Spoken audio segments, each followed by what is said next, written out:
Hello दोस्तों, आज हम जो वर्ड मीनिंग की सीरीज़ हमने शुरू की थी, उसके आगे की वर्ड मीनिंग हम देखेंगे। ठीक है, तो आज की जो वीडियो है, आज की वीडियो हम शुरू करते हैं। तो पहला जो वर्ड मीनिंग है हमारा, वो क्या है? अंटार्कटिका। अंटार्कटिका को हम कहते हैं दक्षिणी ध्रुव प्रदेश, यानी कि जो हमारे पृथ्वी के हमारे पृथ्वी के जो दक्षिण में जो एक पूरा का पूरा बर्फ़ से जमा हुआ क्षेत्र है, उसे हम क्या कहते हैं? अंटार्कटिका कहते हैं। इसके बाद हमारा है, अगला है एंटीसिपेशन। एंटीसिपेशन मतलब होता है पूर्व ज्ञान। पूर्व ज्ञान को हम कहते हैं भविष्यवाणी, ठीक है? एंटीसिपेशन मतलब क्या होता है? पूर्व ज्ञान या फिर भविष्यवाणी। फिर होता है एंथिल। एंथिल मतलब होता है बाम्बी। क्या होता है? बाम्बी। इसके बाद एंटागोनिस्ट। एंटागोनिस्ट मतलब होता है विरोधी। ऐसा व्यक्ति क्या हो जो विरोधी हो, एंटागोनिस्ट कहते हैं। क्या कहते हैं उसको? हम एंटागोनिस्ट कहते हैं। एंटीडोट। एंटीडोट मतलब क्या होता है? प्रतिकारक। प्रतिकारक या फिर बुरे प्रभाव से बचाने वाली वस्तु। क्या होता है? बुरे प्रभाव से बचाने वाली वस्तु। ठीक है, इसके बाद क्या है? एंजाइटी। एंजाइटी मतलब क्या होता है? आपने सुना होगा, मेरे को बहुत एंजाइटी हो रही है। एंजाइटी मतलब होता है बेचैनी। क्या होता है? बेचैनी। इसके बाद आंट। आंट्स मतलब क्या होता है? चींटी। आंट मतलब होता है चींटी और आंट्स मतलब होता है चींटी। ठीक है। Any how. एनी हाउ मतलब होता है किसी भी हालत में। क्या?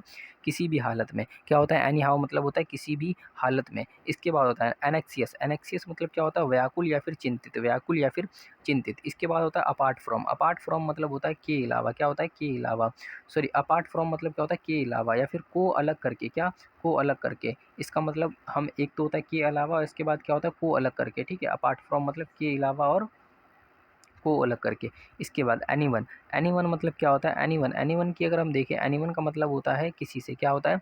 किसी से। एनीवन मतलब किसी से। क्या होता है? एनीवन मतलब होता है किसी से। इसके बाद अपोस्टल। अपोस्टल मतलब क्या होता है? प्रचारक। प्रचारक या फिर नई दिशा देने वाला। क्या होता है? प्रचारक या फिर नई दिशा देने वाला। इसके बाद अपोलॉजी। अपोलॉजी मतलब क्या होता है? क्षमा मांगना। क्या होता है? अपोलॉजी मतलब होता है क्षमा मांगना। ठीक है, इसके बाद अपील। अपील मतलब क्या होता है? निवेदन करना या फिर आग्रह करना। क्या होता है? निवेदन करना या फिर आग्रह करना। आपने क्रिकेट में सुना होगा कि उसने क्या किया? अपील की है। ठीक है, मतलब कि उन्होंने आग्रह किया या फिर निवेदन किया है। इसके बाद अपीयर। अपीयर मतलब क्या होता है? प्रकट होना। क्या होता है? प्रकट होना। अपीयर मतलब होता है प्रकट होना। इसके बाद अपॉइंटमेंट। क्या होता है? अपॉइंटमेंट मतलब क्या होता है? नियुक्ति। अपॉइंटमेंट मतलब होता है नियुक्ति। क्या होता है बच्चों? अनअपॉइंटमेंट मतलब होता है नियुक्ति। इसके बाद अगला अगला है अप्लोज। अप्लोज मतलब क्या होता है? प्रशंसा। अप्लोज मतलब होता है प्रशंसा। अप्लोज मतलब प्रशंसा होता है। अप्लोज मतलब प्रशंसा। अगला देखो, अगला है अप्रेंटिसशिप। इसका मतलब क्या होता है? प्रशिक्षुता। प्रशिक्षुता मतलब होता है वो विद्यार्थी। क्या होता है? प्रशिक्षुता मतलब क्या होता है? विद्यार्थी। क्या होता है? विद्यार्थी। ठीक है, इसके बाद है अप्रिशिएट। अप्रिशिएट मतलब क्या होता है? किसी भी चीज़ की सराहना करना। क्या होता है? अप्रिशिएट मतलब सराहना करना। अप्रिशिएट मतलब सराहना करना। इसके बाद अप्रोप्रिएट। अप्रोप्रिएट मतलब क्या होता है? उपयुक्त। क्या होता है? उपयुक्त। क्या होता है? उपयुक्त या फिर योग्य। अप्रोप्रिएट मतलब क्या होता है? उपयुक्त या फिर योग्य। इसके बाद अप्रोच। अप्रोच मतलब क्या होता है? नज़दीक आना। अप्रोच मतलब नज़दीक आना। इसके बाद आपने सुना होगा आपका नज़रिया बहुत गलत है। ठीक है, तो नज़रिए के लिए भी हम किसका इस्तेमाल करते हैं? अप्रोच शब्द का इस्तेमाल करते हैं। इसके बाद अगला क्या है? अगला है एप्रिकॉट। एप्रिकॉट क्या है? एक फल होता है जिसे हम क्या कहते हैं? खुबानी कहते हैं। क्या कहते हैं? खुबानी कहते हैं। ठीक है, इसके बाद अगला अगला क्या है? अगला जो है वो है हमारा अप्रूवल। अप्रूवल मतलब क्या होता है? स्वीकृति या फिर समर्थन। अप्रूवल मतलब स्वीकृति या फिर समर्थन। अप्रूवल मतलब क्या होता है? किसी भी चीज़ को स्वीकृति दे देना या फिर समर्थन दे देना। एरिया। एरिया मतलब होता है क्षेत्रफल। क्या होता है? एरिया, क्षेत्रफल। इसके बाद आर्किटेक्चर। इसका मतलब होता है शिल्पकला या फिर वास्तुकला। आर्किटेक्चर मतलब शिल्पकला या फिर वास्तुकला। ठीक है, अगला है हमारा अगला क्या है? अगला है आर्ग्यूमेंट। आर्ग्यूमेंट मतलब क्या होता है? तर्क। आर्ग्यूमेंट मतलब तर्क। आर्ग्यूमेंट मतलब होता है तर्क। फिर आर्ग्यू। आर्ग्यू मतलब होता है तर्क देना। क्या होता है? तर्क देना। आर्ग्यूमेंट मतलब तर्क और आर्ग्यू मतलब तर्क देना। इसके बाद आर्म्ड। आर्म्ड मतलब क्या होता है?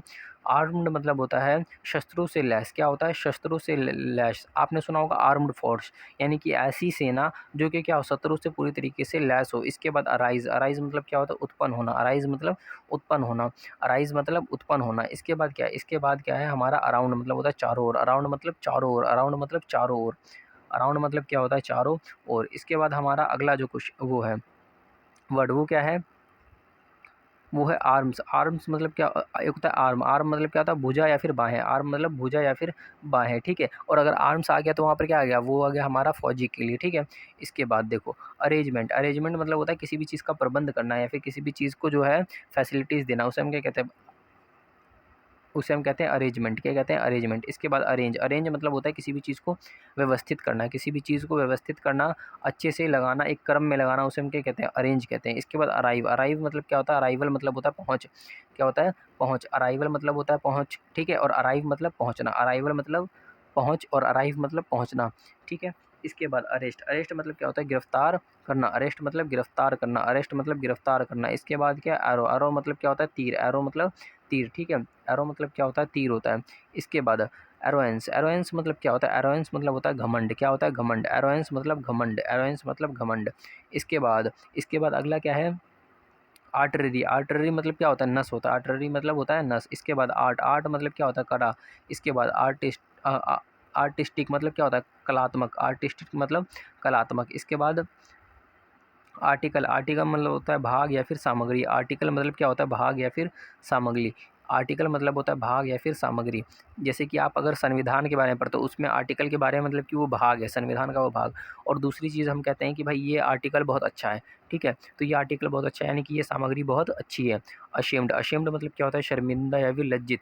क्या होता है? अशेम्ड मतलब शर्मिंदा या फिर लज्जित। As usual. एज़ यूजुअल मतलब होता है हमेशा की तरह। एज़ यूजुअल मतलब क्या होता है? हमेशा की तरह। आप इसको एक फ्रेज़ के रूप में भी इस्तेमाल कर सकते हो। एज़ यूजुअल मतलब हमेशा की तरह। आस्क। आस्क मतलब पूछना होता है या फिर कहना होता है। आस्क मतलब पूछना या फिर कहना। आस्क मतलब क्या होता है? पूछना या फिर कहना। असाइड। असाइड मतलब क्या होता है? पृथक या फिर एक और। पृथक या फिर एक और। असाइड मतलब क्या होता है? पृथक या फिर एक और। असाइड मतलब होता है पृथक या फिर एक और। असॉल्ट। असॉल्ट मतलब होता है हमला करना। क्या करना? हमला करना। असॉल्ट मतलब क्या होता है?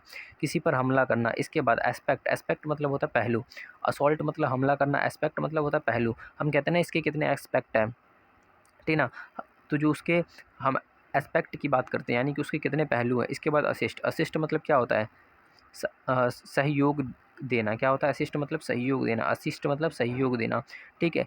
इसके बाद असाइनमेंट। असाइनमेंट मतलब होता है निर्धारित कार्य, यानी कि वो कार्य जो कि पहले से ही निर्धारित किया गया उसे हम क्या कहते हैं? असाइनमेंट कहते हैं। क्या कहते हैं? असाइनमेंट कहते हैं। इसके बाद एसोसिएट। एसोसिएट मतलब क्या होता है? मिलना या फिर समागम करना। मिलना या फिर समागम करना। एसोसिएट मतलब मिलना या फिर समागम करना, ठीक है? एसोसिएट मतलब क्या होता है? मिलना या फिर समागम करना। इसके बाद हमारा क्या है? इसके बाद हमारा है अगला असिस्टेंट। असिस्टेंट मतलब क्या होता है? ऐसा व्यक्ति जो कि आपकी सहायता करे, यानी कि सहायक। असिस्टेंट मतलब सहायक, जो हमारी सहायता करता है उसे हम क्या कहते हैं? सहायक कहते हैं। इसे हम इंग्लिश में असिस्टेंट कहते हैं।